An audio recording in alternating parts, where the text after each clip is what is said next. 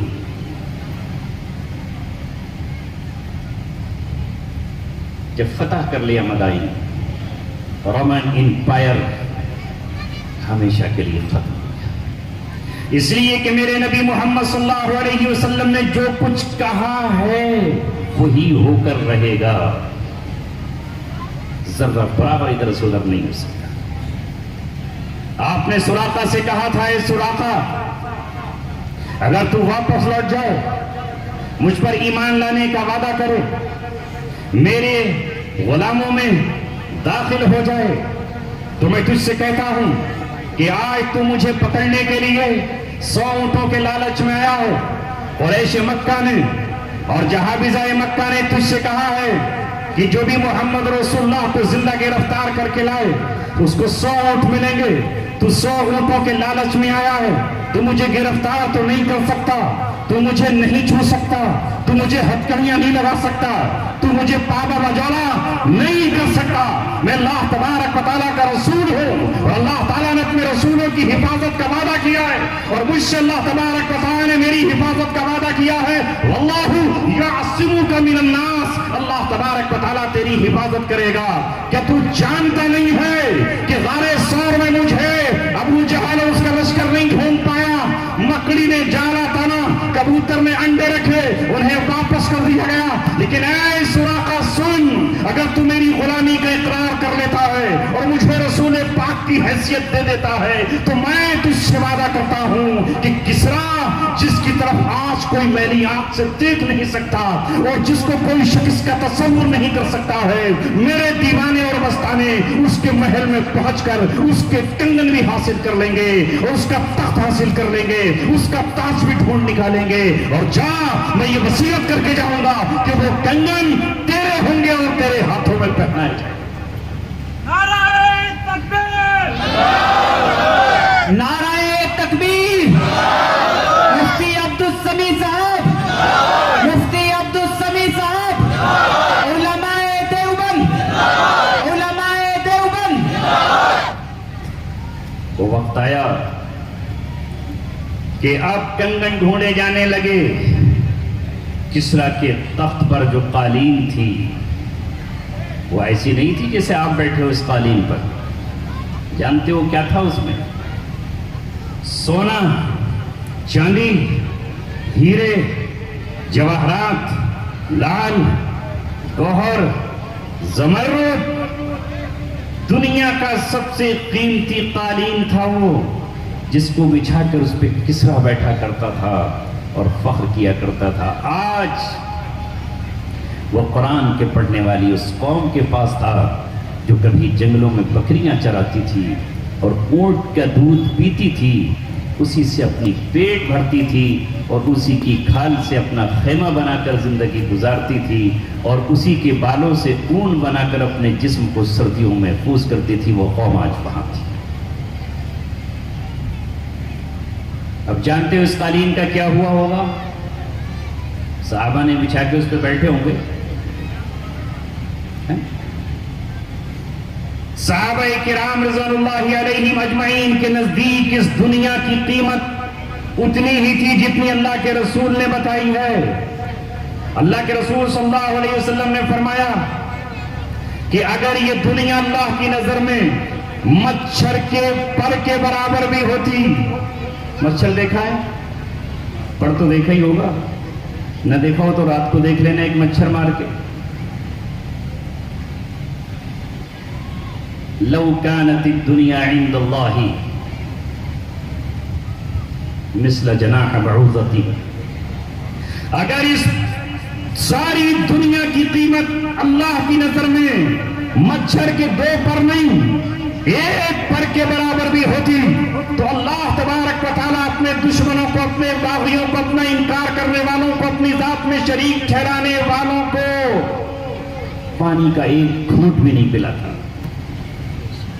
جب دنیا کی کوئی حیثیت اور قیمت ہی نہیں ہے تو اللہ تعالیٰ نے ان کو دے دی یہ دنیا. جاؤ، آپ سے کوئی گاؤں کا بھکاری آ کر یہ کہے کہ جناب مچھر کا 1 پر دے دیجیے تو آپ کچھ کنجوسی کریں گے؟ کہیں گے لے جاؤ، ہزاروں پڑے. اتنی ہی ان کی نظر میں قیمت تھی. اس قیمتی قالین کو انہوں نے حضرت عمر ابن خطاب جو اس وقت کے بادشاہ تھے ان کے پاس بھیج دیا. ان کا اپنا حق تھا. سب نے خط پر دستخط کر کے کہا آپ ہمارے امیر ہیں، ہم اپنی طرف سے برضا و رغبت اس قالین کو آپ کو ہدیہ کرتے ہیں اور آپ کو بھیج دیتے ہیں. آپ جو چاہیں اس کا کریں، ہم نے اپنی خوشی سے آپ کو دیا ہے. اے نوجوانوں اور مسلمانوں، آج چوڑیاں پہن کر اپنے آپ کو اونچا ثابت کرنے والوں، سونے کی انگوٹھیاں اور چاندی کے کڑے پہن کر کے یہ سمجھنے والوں کہ ہم بہت اونچے، اسٹیٹس بہت اونچا ہے، قیمتی موبائل خرید کر دنیا کو دکھانے والوں کہ ہم امیر ہیں اور مالدار ہیں، ان سے پوچھو یہ قالین ان کو ملتی، ان کے حصے میں آئی، مگر عمر ابن خطاب رضی اللہ تعالیٰ عنہ کو بھیجی. آپ نے خط پڑھا کہ یہ قالین میرے لیے ہے. ہم جیسا کوئی ہوتا تو کہتا کہ اپنے روم میں بچھا لو، مہمان خانے میں بچھا لو، تاکہ جب کوئی آئے تو اس کا رعب پڑے، اس کا دبدبہ پڑے اور سامنے والا کہے کہ واہ سبحان اللہ، کیا بستر ہے، کیا چیز ہے. لیکن جب عمر ابن خطاب رضی اللہ تعالیٰ عنہ کے پاس آئی تو حضرت عمر ابن خطاب رضی اللہ تعالیٰ عنہ نے اس وقت اپنی کیبنٹ کی ہنگامی میٹنگ بلائی، اپنے بڑے بڑے صحابہ کو جمع کر. صحابہ گھبرا گئے، خوف زدہ ہوئے کہ یہ آخر ہمیں کیوں جمع کیا؟ کیا کہیں سے شکست کی خبر ہے؟ کیا کہیں سے کوئی بغاوت کی خبر ہے؟ کیا کوئی بڑا حادثہ اور طوفان ہے جو ہم سب کو جمع کیا جا رہا ہے؟ وجہ کیا ہے؟ جب سب بڑے بڑے صحابہ جمع ہوئے، کون؟ وہ صحابہ جو کل خلیفہ بننے والے ہیں، عثمان غنی رضی اللہ تعالیٰ عنہ، عبد الرحمن رضی اللہ تعالیٰ عنہ، علی مرتضی، حضرت طلحہ اور زبیر، حضرت سعید بن عاص، نہ جانے کون کون صحابہ وہاں پر جمع ہوئے. حضرت عمر ابن خطاب رضی اللہ تعالیٰ عنہ نے کہا کہ ایک بہت سنگین مرحلہ درپیش ہے جس کے لیے میں نے یہ مجلس اور ہنگامی میٹنگ بلائی ہے، ایمرجنسی میٹنگ. کہا بتائیے تو صحیح کیا ہوا؟ کہا یہ قالین ایران سے آئی ہے جو کسریٰ کے تخت پر بچھا کرتی تھی، اور وہاں کے تمام لوگوں نے مجھے لکھ کر بھیج دیا ہے کہ یہ آپ کے لیے. بعض چہروں پر مسکراہٹ آئی، کچھ لوگ ہنسے اور کہا کہ یہ میٹنگ بلانے کی ضرورت ہے؟ جب آپ کو ہدیہ آیا ہے تو آپ اسے استعمال کیجئے، گھر میں لے جائیے، تخت پہ بچھائیے، قصر صدارت میں بچھائیے، جو چاہیں آپ کریں، آپ کے لیے ہدیہ ہے. کچھ نے یہ کہا، کچھ نے کہا کہ اس کو اس بیت المال میں جمع کر دیجئے جو مسلمانوں کا بیت المال ہے، جس میں غریبوں، یتیموں اور مسکینوں کا حق ہوا کرتا ہے، اس میں آپ جمع فرما دیجئے. آپ سب کی رائے لے رہے ہیں، مگر آج ایک مرد قلندر، آج ایک زاہد فی الدنیا، وہ آج تو تمام صوفیہ کا امام ہے، یہ کون ہے؟ یہ حسن اور حسین کے والد ہیں. یہ کون ہیں؟ یہ حضرت علی مرتضی حیدر کرار ہیں. یہ کون ہیں جنہوں نے دنیا سے کئی بار یہ کہا کہ وہ دنیا سر دھج کر میرے پاس مت آنا، میں تجھے طلاق دے چکا ہوں، تو کسی اور کو جا کر کے گمراہ کرنا، کسی اور کی آنکھوں میں جا کر کے بہانا. حضرت عمر بن خطاب نے کہا علی مرتضی پیچھے کیوں کیے بیٹھے ہو؟ سر اٹھاؤ اور مجھے بتاؤ کہ اس قالین کے بارے میں تمہاری رائے کیا؟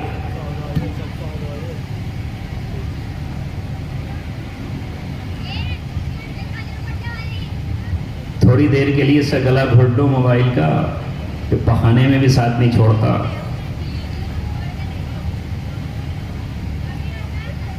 تاکہ آپ کے اس محبوب کو پتہ چل جائے کہ آپ اس سے بڑے محبوب کی مجلس میں بیٹھے ہوئے. وہ کوئی حسینہ روٹھے گی نہیں آپ سے جب آپ اس کو بتائیں گے کہ میں ایک دینی جلسے میں بیٹھا ہوا تھا محبوبہ صاحبہ، تو شاید وہ بھی خوش ہو جائیں گی. اتنی فکر مت کریے ان کے روٹھنے کی، وہ روٹ کر جائیں گی کہاں؟ اگر آپ کی ہیں تو 7 سمندر پار سے آپ کے پاس آ جائیں گی، آپ کی نہیں ہے تو پڑوس کی دیوار سے کود کے بھاگ جائیں گی.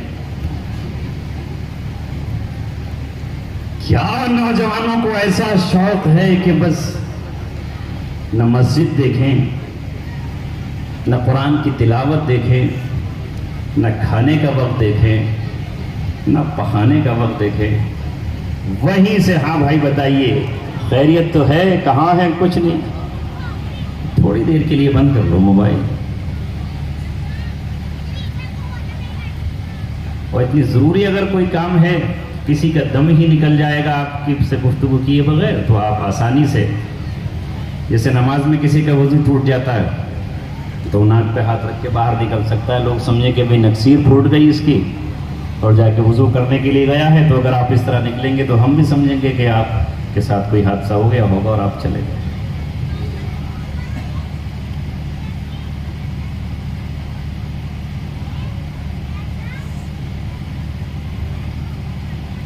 حضرت علی نے کیا کہا؟ کیا کہا حضرت علی رضی اللہ تعالیٰ؟ حضرت علی رضی اللہ تعالیٰ نے کہا، اے عمر ابن خطاب، اے ہمارے امیر، اے اس امت کے رہنما، اے قیامت تک آنے والی نسل انسانی کے لیے رول ماڈل، میری اگر رائے آپ مانتے ہیں تو اس قالین کے ٹکڑے کر ڈالیے، اس قالین کے تار اکھیڑ دیجئے، اس کا سونا نوچ لیجئے، اس کے ہیرے جواہرات کو اس میں سے علیحدہ کر دیجئے، اور اس قالین کو بھی اپنے لیے آپ بستر کی زینت نہ بنائیے، قصر صدارت پہ اس کو نہ سجائیے، اسے آپ بیت المال میں جمع کر دیجئے. جو حق دوسری چیزوں میں اہل ایمان کا ہے اس میں بھی حق ہو جائے. عمر ابن خطاب رضی اللہ تعالیٰ نے یہ نہیں کہا میں اس قالین کو اپنی فتح کی نشانی بناؤں گا یا اس قالین کو میں اپنے فخر کی علامت بناؤں گا. ایک لمحے میں پینچیاں منگائیں، اس قالین کو کاٹ ڈالا، اسے چیر دیا اور پھاڑ دیا اور اسے بیت المال میں جمع کر کے یہ کہا کہ اللہ تعالیٰ نے ہمیں عزت ان قالینوں کی وجہ سے نہیں دی، اس لباس کی وجہ سے نہیں دی، صوفوں کی وجہ سے نہیں دی، دریوں کی وجہ سے نہیں دی. ان اللہ اعزنا بالاسلام، اللہ نے اگر ہمیں عزت دی ہے تو وہ عزت اسلام کی بنیاد پر ہے. مگر آج یہ قوم عزت تلاش کر رہی ہے چیزوں میں، اور یہی وجہ ہے کہ اللہ تبارک و تعالیٰ نے اب ان سے عزت کو تھوڑا پیچھے ہٹا دیا ہے. کون سا دوراہا ہے جہاں وہ ذلیل و خوار نہیں؟ کون سا مقام ہے جہاں وہ رسوا نہیں ہے؟ کیوں ہے وہ رسوا؟ کیا قرآن بدل گیا؟ کیا خانہ کعبہ تبدیل ہو گیا؟ کیا بیت المقدس کہیں سے اور چلا گیا؟ کیا جبریل اپنے مقام پر نہیں ہے؟ کیا میکائیل اپنے مقام پر نہیں ہے؟ کیا روح الامین جبریل صلی والسلام موجود نہیں ہے؟ کیا وجہ ہے؟ ہوا کیا ہے مسلمانوں؟ ہوا یہ ہے کہ قرآن نے یہ کہا تھا وَلِلَّهِ الْعِزَّةُ وَلِرَسُولِهِ وَلِلْمُؤْمِنِينَ، عزت اللہ کے لیے ہے، اس کے رسول کے لیے ہے اور مومنین کے لیے ہے. اللہ کے رسول کی عزت کل بھی تھی اور آج بھی ہے، اور اس اللہ کی عزت کل بھی تھی اور آج بھی ہے. لیکن چونکہ ہم کامل ترین مومن نہیں ہیں، ہمارے ایمان میں شک و شبہ ہے، ہمارا ایمان متزلزل ہے، ہمیں اللہ کے وعدوں پر یقین نہیں ہے، اللہ کے دعووں پر یقین نہیں ہے، اس کی قرآن کی آیات پر یقین نہیں ہے. حضرت ابراہیم علیہ السلام کو یقین تھا کہ یہ آگ مجھے نہیں جلائے گی، یہ اللہ تبارک و تعالیٰ کے حکم کی پابند ہے، نمرود کے حکم کی پابند پابند نہیں ہے. نمرود نے اسے میرے جلانے کے لیے دہکایا ہے, اسے بھڑکایا ہے, پوری قوم نے لا کر کے لکڑیاں مجھے جلانے کے لیے ڈالی ہے, مگر میرا رب اگر نہیں چاہے گا تو یہ آگ مجھے جلا نہیں سکتی ہے, یہ میرا کچھ بال بھی نہیں کر سکتی ہے, چونکہ انہیں اللہ کے وعدوں پر یقین تھا. یہی علامہ اقبال نے کہا, یقین محکم عمل پہ ہم محبت پاتے ہیں عالم, جہاد زندگانی میں یہ ہے مردوں کی شمشیر. نعرہ تکبیر, نعرہ تکبیر. مفتی عبدالسمیع صاحب, مفتی عبدالسمیع صاحب, علماء دیوبند, علماء دیوبند. میں نے قرآن کی آیت پڑھی ہے چونکہ وقت بہت مختصر ہے اور اسی میں کچھ کہنا ہے. بہت چھوٹی سی سورت جو شاید آپ سب کو یاد ہو, میرا ایسا خیال ہے, مگر ہو سکتا ہے کہ یہ سب کو یاد نہ ہو. کون سی سورت پڑھی ہے؟ بہت چھوٹی. اگر آج یاد نہیں ہے تو یاد کر لینا. کتنی چھوٹی؟ 3 سینٹنس. مگر آج افسوس یہ ہے کہ میرے نوجوانوں کو نہ جانے کون کون سے گانے یاد ہوں گے. کتنے گانے محمد رفیع کے یاد ہوں گے, کتنے لتا کے یاد ہوں گے, کتنے آشا کے یاد ہوں گے, کتنے کشور کمار کے یاد ہوں گے, کتنے شبیر کمار کے یاد ہوں گے, اور آج کے دور میں نہ جانے کیسے کیسے بھنڈیلوں اور نچکئیوں کے یاد ہوں گے. مگر افسوس یہ ہے کہ یہ قوم جو اس قرآن سے محبت کا جھوٹا دعویٰ کرتی ہے اسے شاید یہ صورت یاد نہ ہو. والعصر ان الانسان لفی خسر الا الذین آمنوا وعملوا الصالحات وتواصوا بالحق وتواصوا بالصبر. بڑی عظیم آیت ہے قرآن کی. صحابہ جب آپس میں ایک دوسرے کو ملتے تھے تو اسی صورت کو ایک دوسرے کو پڑھ کر سناتے تھے, اور جب رخصت ہوتے تھے تو اسی صورت کو پڑھتے تھے. اسی بنیاد پر میں نے آج اپنے آنے کے وقت بھی اس صورت کو پڑھا ہے اور جاتے جاتے بھی اس صورت کو پڑھ کر آپ سے رخصت ہو رہا ہوں. یہی وہ صورت ہے جس کے بارے میں امام شافعی رحمۃ اللہ علیہ نے فرمایا کہ اگر قرآن کریم کی کوئی اور صورت نہ اترتی, 114 صورتیں اور ہیں, قرآن کی کوئی اور آیت نہ اترتی, ان آیتوں کے علاوہ 6666 آیتیں قرآن میں ہیں, تو قیامت میں اللہ تبارک و تعالیٰ اس صورت کو نازل فرما کر ہی پوچھ سکتا تھا آپ سے کہ بتاؤ تم نے کیا کیا اور کیا نہیں کیا. اب آپ کہیں گے کہ زبان ماں ہندی یا اردو اور یہ عربی زبان ہے, اس کا ترجمہ بھی کر دیجیے. کر دیتا ہوں. قسم ہے گردش زمانہ کی, اللہ قسم کھا رہا ہے, قسم ہے گردش زمانہ کی. زمانے 3 ہیں. ایک وہ جو گزر گیا ہے نا, اسکول والے بچے اچھی طرح جانتے ہیں, پاسٹ پریزنٹ فیوچر. وہ ہمارے مولوی حضرات جانتے ہیں ماضی مستقبل حال. 3 زمانے ہیں, اللہ نے ان زمانوں کی قسم کھائی. قسم ہے زمانے کی, زمانے سے تیز رفتار کوئی نہیں ہے, اور قسم کا معنی ہوتے ہیں کہ شاہد ہے, گواہی ہے زمانے کی. والعصر ان الانسان لفی خسر, انسانیت کے تمام گروہ, وہ عربی ہوں یا عجمی, وہ گورے ہوں یا کالے, وہ کل کے ہوں یا آج کے, یا آنے والے قیامت کے قریب کے سب نقصان میں ہیں, سب کے سب گھاٹے میں ہیں, سب کے سب ٹوٹے میں ہیں, سب کے سب خسارے میں ہیں, سب کے سب خسارے میں پڑے ہوئے ہیں. کن کے سوائے؟ جن کے اندر 4 چیزیں پائی جائیں, جو 4 کام انجام دے رہے ہوں. بس 4 تو کر لیں گے, چھوٹے سے ہیں. اللہ نے بہت آسان کیا. ہم میں سے کون نہیں چاہتا کہ وہ خسارے سے بچ جائے؟ آپ کے یہاں باغات ہیں اور باغوں کی کھیتیاں ہیں آموں کے. اس سال کے سارے باغ والے رو نہیں رہے کہ بڑا نقصان ہو گیا, آم بارش سے کالا ہو گیا اور منڈی میں جا کر کے سستا ہو گیا. رو رہے ہیں نا؟ نقصان سے ہر ایک بچنا چاہتا ہے، وہ نقصان نہیں چاہتا۔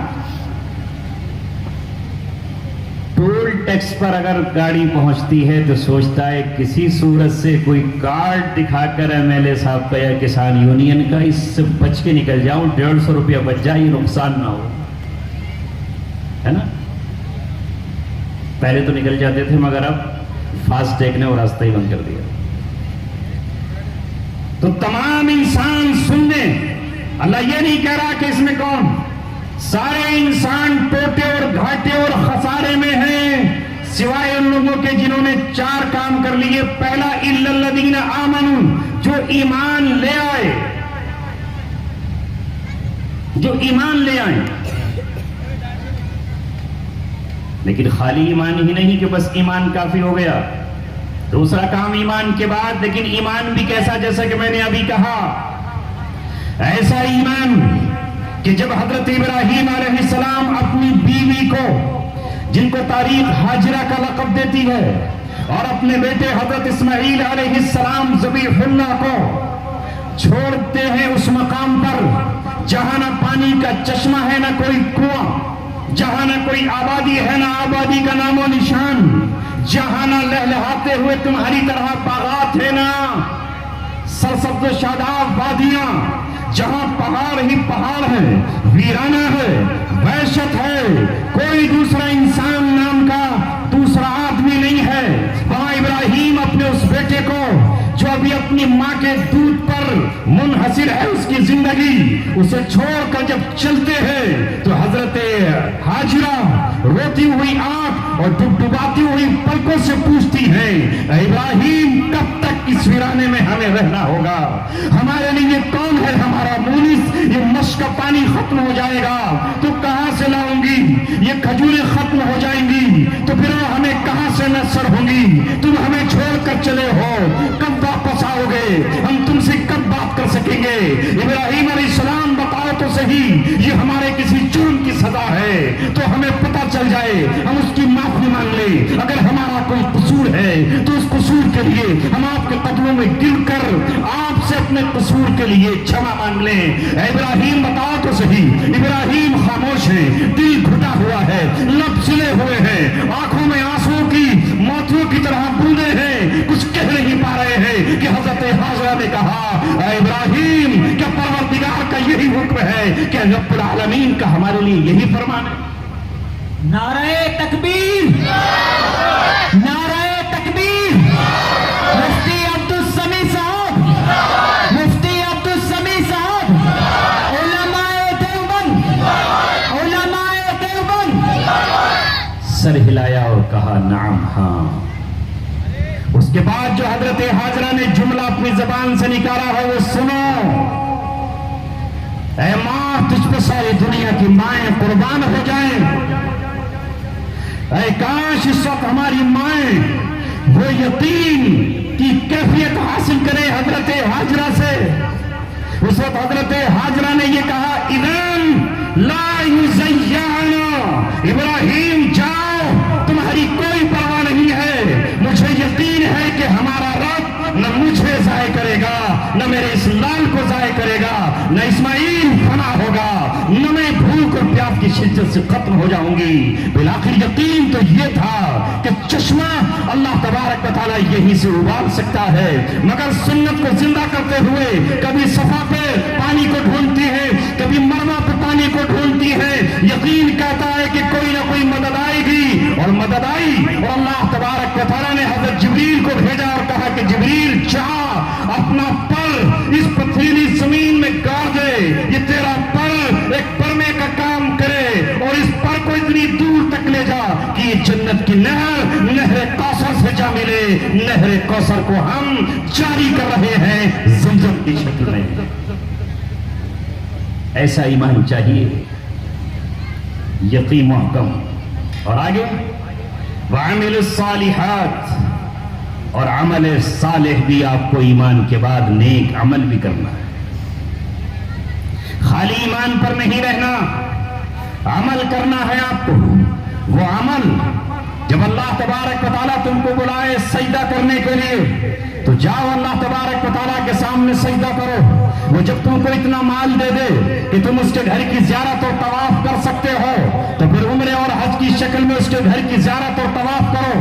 وہ عمل یہ کہ اللہ تعالیٰ جب تمہیں 52 تولے چاندی یا 7.5 تولے سونے یا دونوں کو ملا کر کے 52 تولے چاندی کے برابر مالی کے نصاب بنا دے تو اب زکوٰۃ ادا کرنی ہے آپ کو۔ مستحقین کو ڈھونڈو، غریبوں یتیموں اور مسکینوں کو ڈھونڈو اور زکوٰۃ ادا کرو۔ یہ عمل تمہیں کرنا ہے۔ اس عمل سے آگے کا اور بھی کام ہے۔ 2 ہو گئے ایمان، لیکن ایمان کیسا؟